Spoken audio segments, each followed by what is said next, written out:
Fountain. Fountain का मतलब होता है झरना के। ये क्लास 10th की पोइट्री है। ये पहला लेसन है फाउंटेन। इसके माने झरने के होते हैं। जेम्स रसेल लावेल ने इसको कंपोज किया है।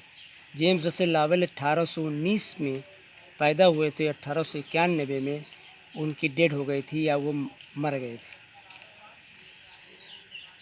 द फाउंटेन को जेम्स रसेल लावेल ने कंपोज किया है। ये क्लास 10th यूपी बोर्ड का पहला लेसन है। Into the sunshine full of the light leaping and flashing from morn till night. Into the sunshine का मतलब होता है कि सूरज की रोशनी में। फुल ऑफ लाइट, फुल माने पूरा, लाइट माने प्रकाश। इसका मतलब होता है कि सूर्य की मुकम्मल रोशनी में। लीपिंग एंड फ्लैशिंग, लीपिंग माने होता है उछलना, फ्लैशिंग माने होता है चमकना। फ्रॉम मॉर्न टिल नाइट, इसका पूरा मतलब होता है कभी फव्वारे को देखकर कहता है कि फव्वारा सूर्य के प्रकाश में बड़े वेग के साथ उछलते हुए तथा चमकते हुए सुबह से रात तक अपना कार्य करता रहता है।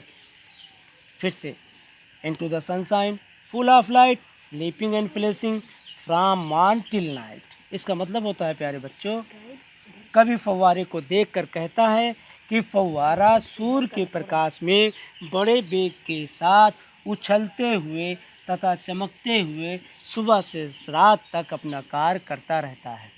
अब इसका दूसरा है, into the moon light whiter than snow waving so flower like when the winds blow. इसका मतलब होता है प्यारे बच्चों, इनटू द मून लाइट, चंद्रमा की प्रकाश में, वाइटर दैन स्नो, बर्फ से भी अधिक ये सफ़ेद हो जाता है। Waving so flower like when the winds blow, जब हवाएं चलती हैं प्यारे बच्चों, जब हवाएं चलती हैं तो ये फूलों की तरह हिलता हुआ दिखाई पड़ता है। तीसरा बच्चों, into the starlight rushing in the spray happy A midnight happy by day. कभी कहता है फव्वारे के बारे में, तारों की रोशनी में तेजी से चलता हुआ फव्वारा फेंकता रहता है। आधी रात के समय भी ये प्रसन्न दिखाई देता है और दिन के समय भी ये प्रसन्न दिखाई देता है। एवर इन मोशन, प्रायः गति में। ब्लॉसम एंड चेरी, कभी कहता है, कभी फव्वारे को देखकर कहता है कि गति में भी फव्वारा बहुत ही प्रसन्नचित्त और प्रफुल्लित दिखाई देता है। Still climbing heavenward never a weary, सदैव ऊपर की ओर चलता है और अपने कार्य से फव्वारा कभी नहीं थकता है।